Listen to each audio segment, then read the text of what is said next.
Ukraine says it's regained territory across several regions, a significant setback for Russia. So is this a turning point in the conflict, and how will Moscow respond? Also in today's discussion, bringing in soaring energy prices, European countries are facing an unprecedented gas shortage. Leaders have contingency plans, but are they enough to get through the winter? And will the EU put in place a long-term energy strategy? Also in today's special coverage, focus on the latest setback in the Iran nuclear talks with European leaders, who say they doubt Iran's intention to revive the 2015 agreement. Charge Iran denies. So is this deal still possible? This is All 24 News special coverage.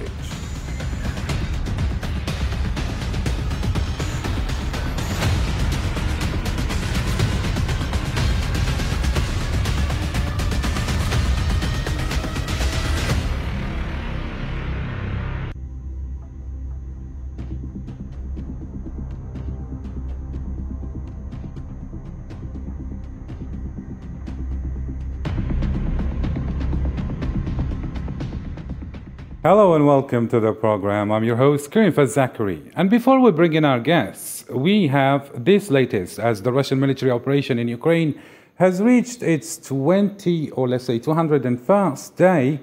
Ukrainian army or armed forces have succeeded to achieve a notable advancement in recapturing a large part of the territory that was occupied by Russian forces in the east of the country.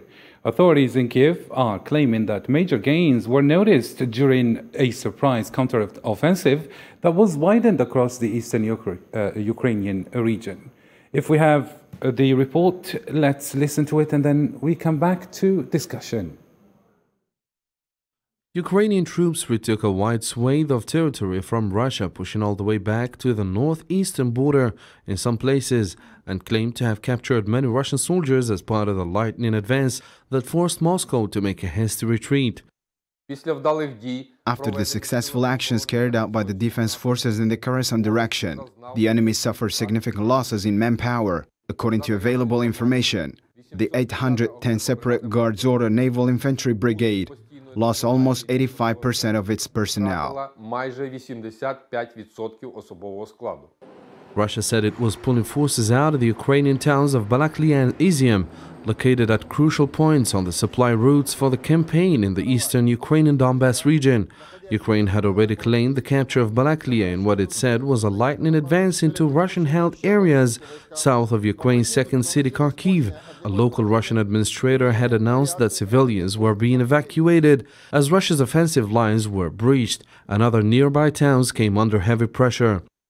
A 3-day operation was carried out to curtail and organize the transfer of the Izium-Balaklia group of troops to the territory of Donetsk People's Republic. During this operation, a number of distraction and demonstration activities were carried out with the designation of the re-elections of the troops. Ukrainian forces kept pushing north in the Kharkiv region and advanced into the south and east of the country after the swift fall in Russia's main bastion in the northeast. Zelensky hailed Russia's retreat from the city of Izium in the Kharkiv province as a breakthrough in the 6-month-old war, saying this winter could bring more rapid gains of territory if Kyiv can get more powerful weapons. We have always kept this goal in mind. We have never forgotten it. The armed forces of Ukraine, our intelligence and our defense forces are doing their job. I'm sure we all understand what's going on, what we are fighting for, and our warriors do not need any announcements or information waves behind them. Ukraine is taking back its own. The retreat from the city of Izium marked Russia's forces' worst defeat since they were pushed back from the capital Kyiv in March, as thousands of Russian soldiers left behind ammunition and equipment as they fled. All right, let's bring in our guests. Joining me live from the US is Professor Ori Swett, an assistant professor at Texas Tech University from USA, as well as Mark Lowe, expert on international relations from Italy. Gentlemen, thank you for agreeing to be with us in this special coverage. So let's kick it off with you, Professor Swad. Could you please tell us how have Ukrainians been able to make these breakthroughs and remarkable advances so quickly? Were it not for Western support, this wouldn't have been possible. I mean, since we have been witnessing or following some analysts who have been saying that this particular question is debatable because they wouldn't agree with the fact that perhaps Western military support is indeed the one that was helping Ukrainian regain those lost territories. Thank you, Karim, for having me on the show. Thank you for agreeing. Thank you for the people at home. Now, this offense and this success is huge. It's huge news. It's meaningful. It was the success was possible thanks to U.S. military and West weapon support, but at the same time, the people fighting on the ground are the Ukrainians. They were able to identify a breach. They were to identify an opportunity and to push forward in a very effective kind of way. So most definitely, the weapon offered them, and the training, the support, intelligence, offered them the umbrella, but they did the work and they were able to follow through. Now, on the other hand, we see demoralized Russian forces that cannot really stand against the offense, that fail to hold their ground, that cannot hold the line. And this is what we see. And Mr. Mark Lowe, Russia's admission of a withdrawal is significant because this was, of course, a major military hub for Moscow. The Russians are saying that they are regrouping, but I wonder how is this being really viewed in the EU? And how the US, perhaps Professor Swad can later on answer this one, how it is viewed in the US and the EU. I mean, is the Kremlin explaining these setbacks in a way that perhaps just a strategy to regroup? The Kremlin is obliged to give some answers, to give some explanations. It's entirely out of the question to believe that the Russian population, the Russian electorate, is not aware of what is actually happening on the ground.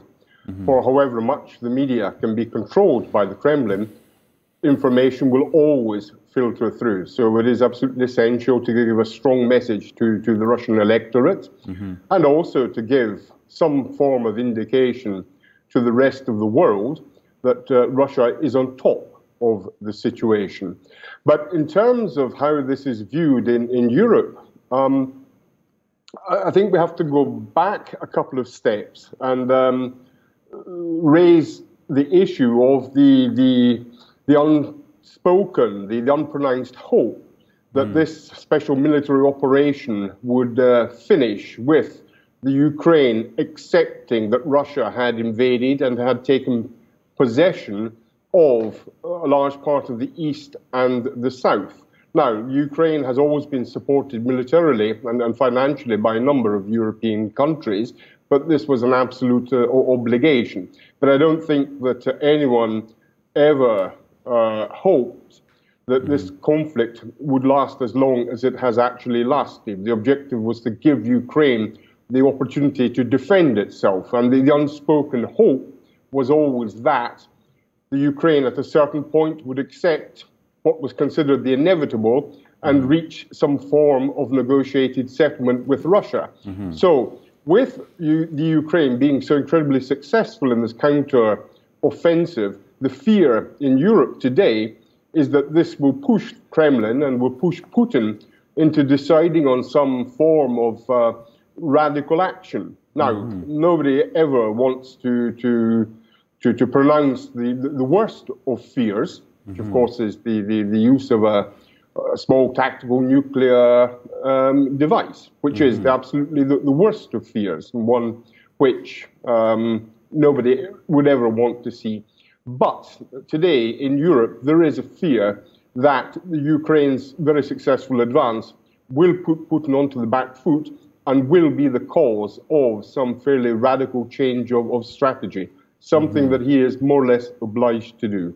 And some would argue perhaps maybe now it is a good time to resume talks and negotiations. Or, Mr. Marklow, is Ukraine now in a position in which it no longer needs to negotiate?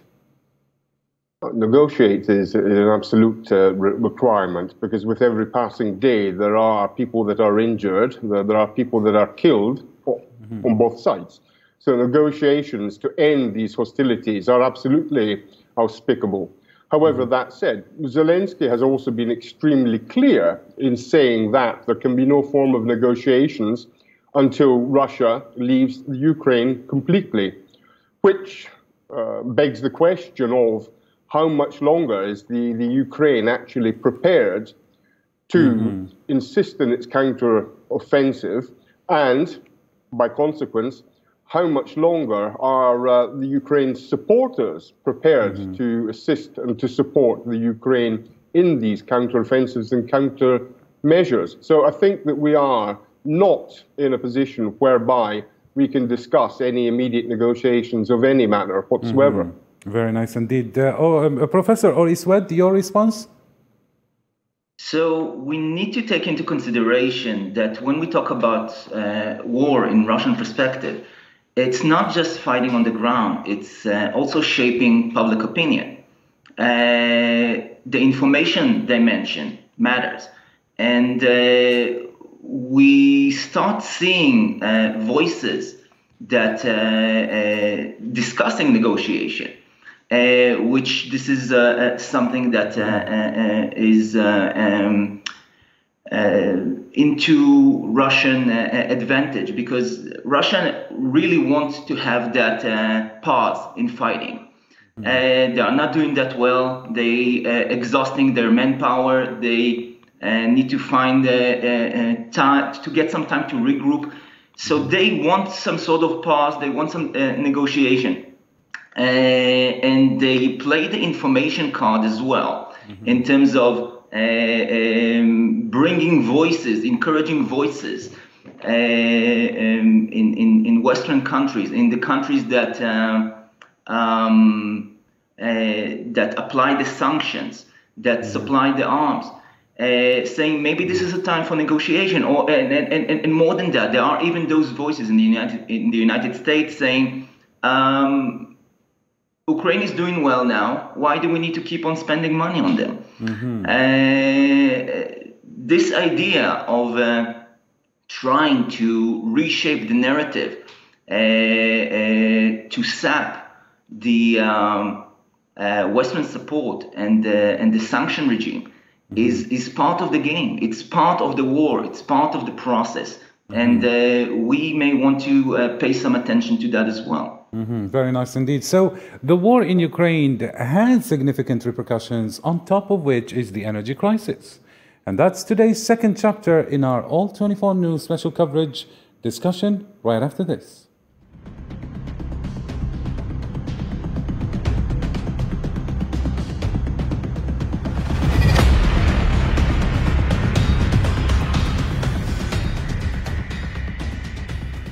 So as announced, here is the latest on this file. Energy ministers have clashed over a plan to put a price cap on Russian gas, casting doubt on whether the measure will go ahead. At an emergency meeting in Brussels, and in response to surging gas and electricity prices, EU's Energy Commissioner Kadri Simpson said, nothing is declared on proposals to curb Russia's income. President Vladimir Putin had previously threatened to make Europe freeze this winter if a cap is agreed upon. So what are the options, and are the measures already taken enough to get the bloc through the winter?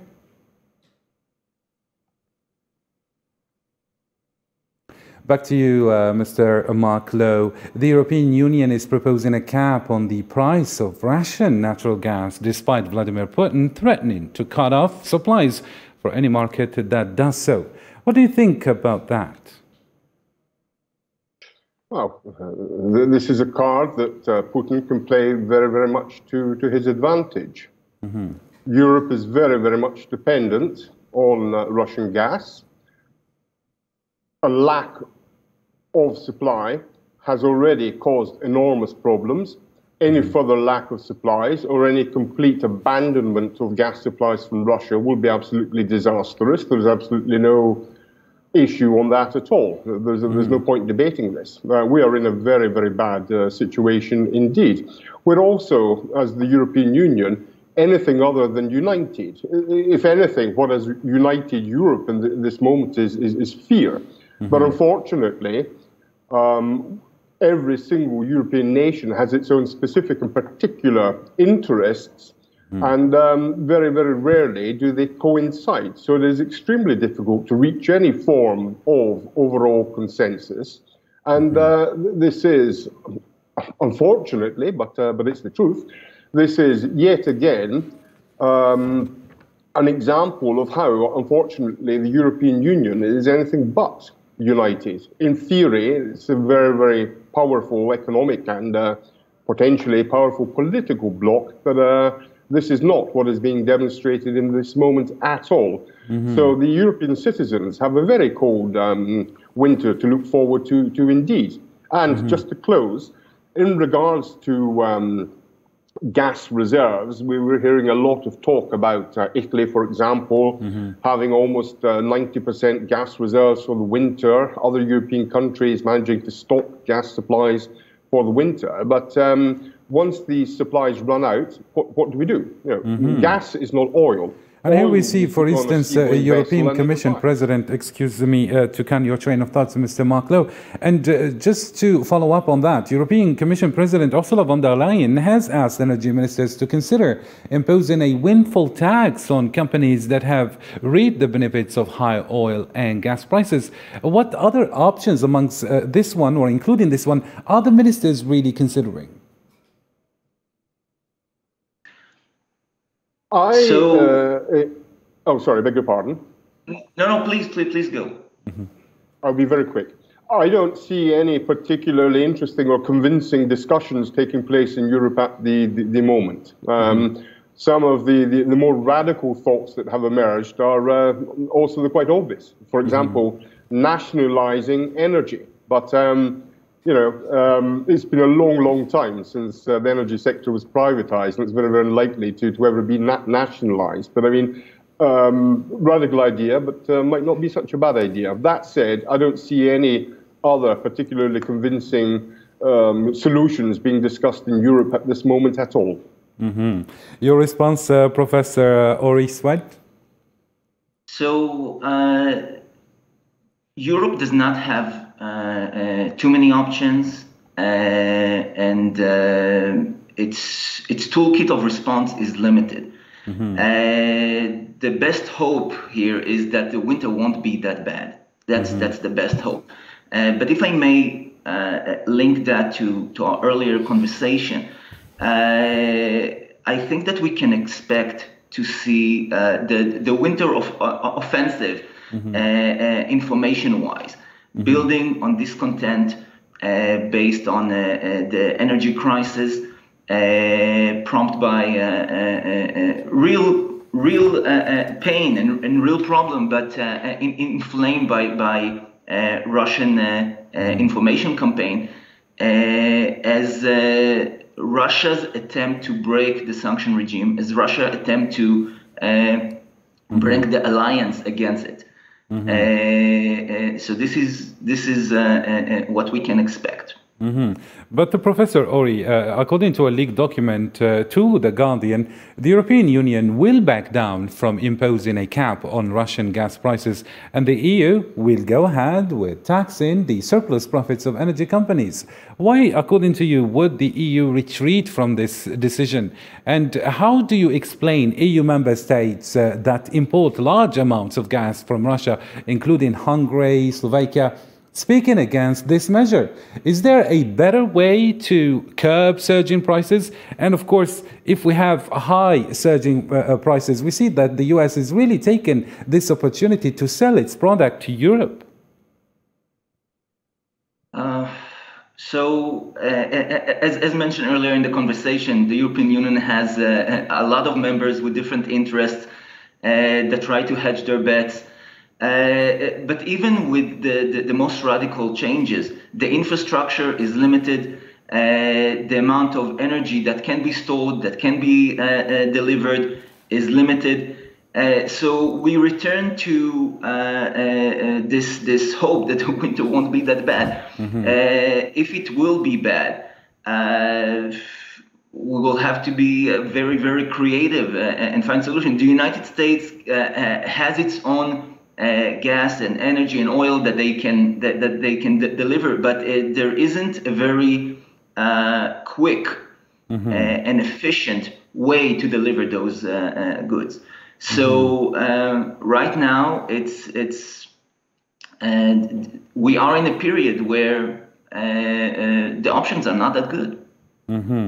And Mr. Mark Lowe, so the bottom line here can be included is that we see that EU member states are divided, and the Commission, which is responsible for drafting EU legal proposals, is pursuing measures that perhaps unite the bloc. But what is expected as a solution that satisfies the whole bloc? And is this division bringing the economic recession that the EU is afraid of even closer? And all this lead us to reflect on this security of energy. Well, unfortunately, we go back to the concept of the European Union being more of a condominium than a union. It is a union in name, but not in practice. There are a great many divisions within the European Union, different countries that have completely different forms of relationship with Russia, different countries that have very, very different energy requirements, and it will be extremely difficult to find any form of consensus for the simple reason that there is, in reality, no specific and defining common denominator between the requirements of all these countries and between the interests of all of the single countries. In terms of energy security, we are in a very, very bad place indeed. And very bad place. seeing this problem of energy in Europe, do you think that the US will actually play the role of an ally and maybe perhaps play on the market so as to reduce these surging prices? Or is it going to seize the opportunity to sell its product and business is business?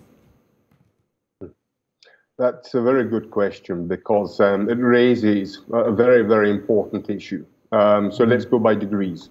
One, Europe absolutely, and most certainly hopes that the United States of America will bring some form of solution to this very, very worrying crisis.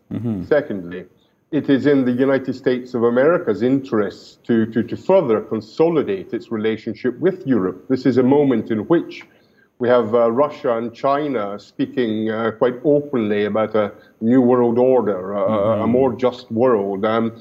Some rather, how can I put it diplomatically, some rather interesting discussions and declarations are being made and taking place.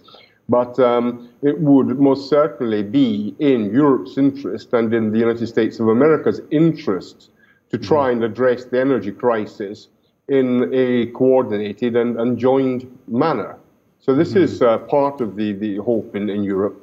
And just before I complete, can I just go back to a couple of things that the Professor Swed mentioned? Yes. These are all very, very good points, very, very good points, and especially the concept of information war and how Russia will, without a shadow of a doubt, up the ante, will increase information war as winter progresses and as European citizens suffer more and more. So what the professor said is something of very, very great importance. Very nice indeed. And all this actually leads us to reflect on the new world order and perhaps the proliferation of Ukrainian, let's say, proliferation of nuclear power or weapons. And of course, this brings to the light or to the spotlight the file of Iran nuclear talks right after this.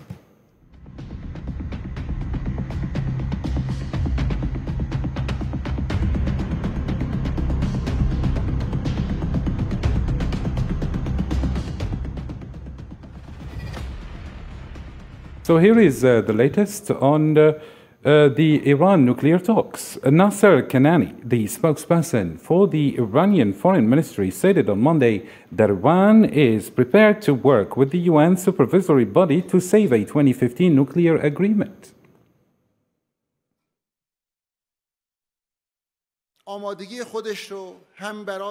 The Islamic Republic of Iran has announced, and it is announcing its readiness to continue constructive cooperation with the International Atomic Energy Agency. The parties to the Vienna process are expected to prioritize the interests of their people and their national interests, and not be influenced by the non-constructive and destructive behavior of the Zionist regime. So, Professor Ori Swed, just a few weeks ago, there was this growing sentiment and optimism that a deal was almost there. Now that optimism seems really to be fading away. Why is it, according to you? I think that the current situation in Ukraine opened new opportunities for Iran. Offer them some lifelines that allow them to realize that they can wait. They can benefit from the current situation with the rise of oil prices and their close collaboration with China and Russia. Iran has been supplying recently drones to Russia. And this is an indication of more intimate relations and more back and forth between those countries. So at that point, Iran sitting at the table and thinking, I can wait.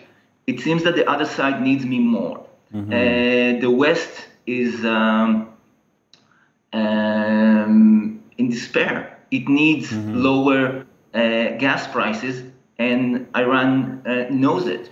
And because of those lifelines, they figure out we can wait. And what is your response, Mr. Macro, especially when we learn or when we hack back to the draft text that was circulated among the key nations? The first indications we got from Western powers was that for the first time, Iran is not really making any strong objections. And now the UN's watchdog is saying something else, quite different. They are saying that there are no guarantees whatsoever that Iran's nuclear program is exclusively for peaceful purposes. What has changed? Well, I think that can be answered by a declaration made just yesterday by the Israeli Defense Minister Benny Gantz, who has, in a press conference, stated that in Israel's opinion, Iran's capability to produce highly enriched uranium is far more advanced than is actually believed. That indeed, according to Israeli intelligence, Iran's capability to make up to 3 nuclear warheads is a capability in terms of only a few weeks. That said, there is no indication whatsoever in regards to potential delivery platforms, etc. But what we do have is Tel Aviv, who is very, very alarmed by what they believe is, in reality, happening in Iran. So this is not something that the rest of the world can ignore. That said, without a shadow of doubt, the negotiations must absolutely and categorically continue. And at this precise moment in time, it may be very, very wise for both sides to try and play for time, to try and continue in some form of dialogue, even if it is not strictly technology focused and not strictly nuclear focused. There must be an effort made by all of the parts involved to save the situation. And part of the way of doing so is to speak, to talk, and above all, to listen, and then go back to the table on more technical issues. But and just to close, the International Atomic Energy Agency also made a declaration just a few days ago that levels of radioactivity had actually been discovered in some locations in Iran where nobody expected them to be present in the least. So there is quite a lot of explaining to be done on the part of Tehran. But before anybody throws in the towel or walks away from the table, there is definitely a requirement to find a way to continue the dialogue in a proactive and in a responsible fashion. And Professor Ori Swad, how optimistic are you regarding the nuclear talks with Iran, and why, let's say, the introduction of Iranian energy products to the European market, for example, bothers Israel so much? So, in terms of optimism, at that point, it seems that the nuclear deal is not at reach. It could be that there would be another round later on.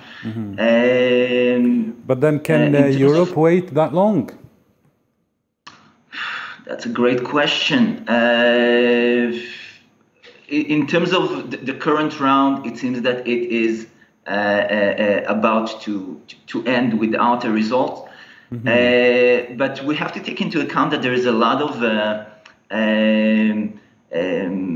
disinformation as both sides try to present specific image and try to influence the other side. And your remark your question is right on point, because does Europe have more time? We are playing on minutes now, not on hours. So we will have to wait and see. Regarding your other part of your first question on Israel and how it sees Iran and why they see an issue with Iran oil flows in the market. So Israel is concerned about two things regarding Iran. One is the nuclear weapon, and the other one is Iranian support of proxies in the Middle East.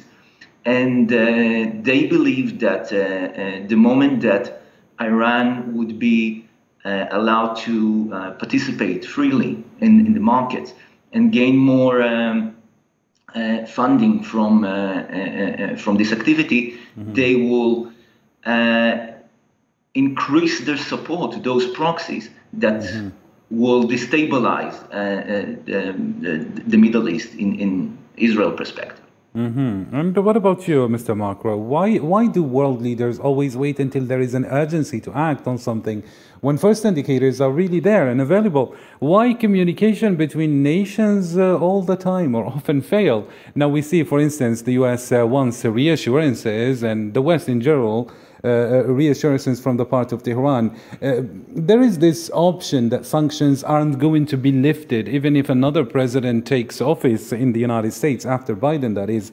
According to Germany and France, the demands of Iran are the major obstacle. But then why don't we see the other's point of view and always look at why are we always being, let's say, one-sided?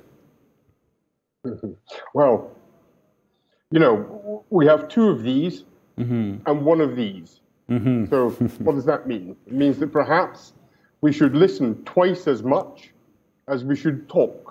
It's an age-old problem, that of not listening, not making an effort to understand the counterparts' desires, fears, ambitions, concerns. We can even boil this down, if you like, into a concept of negotiations and how many lessons can be learned from the various sectors in which negotiations take place, which can range from business negotiations through to hostage or kidnapping crisis negotiations. The tendency is very, very often that of, and especially amongst the political classes, the tendency is always that to try and advance a country's own specific interests without making a concerted enough effort to try and understand exactly what the counterpoint wants, and through this, finding some form of reaching a joint agreement. But this is a very, very old problem, and in all probability, it is a problem that will persist for a long time yet. And one last point, let's also remember that certainly in Western democracies, we tend to reason in terms of, I am in power for 4 years or 5 years, this is my focus. In other countries, such as Iran, the political reasoning and the political standpoints are programs and strategies and ambitions that have decades-long ambitions. We're talking about timelines that are far into the future. So there is, from the very, very beginning, a problem of, especially Western democracies, viewing their responsibilities in terms of the immediate, while very often the counterpart is looking far, far into the future. And Professor Swad, Ori, do you think that the West is going to get the concessions they are looking for from Iran? Not at that point. I don't think that at that point it will happen. But if I may respond to one of the comments raised, so this is true that of course we're not listening enough, and we need to be able to do better in negotiation.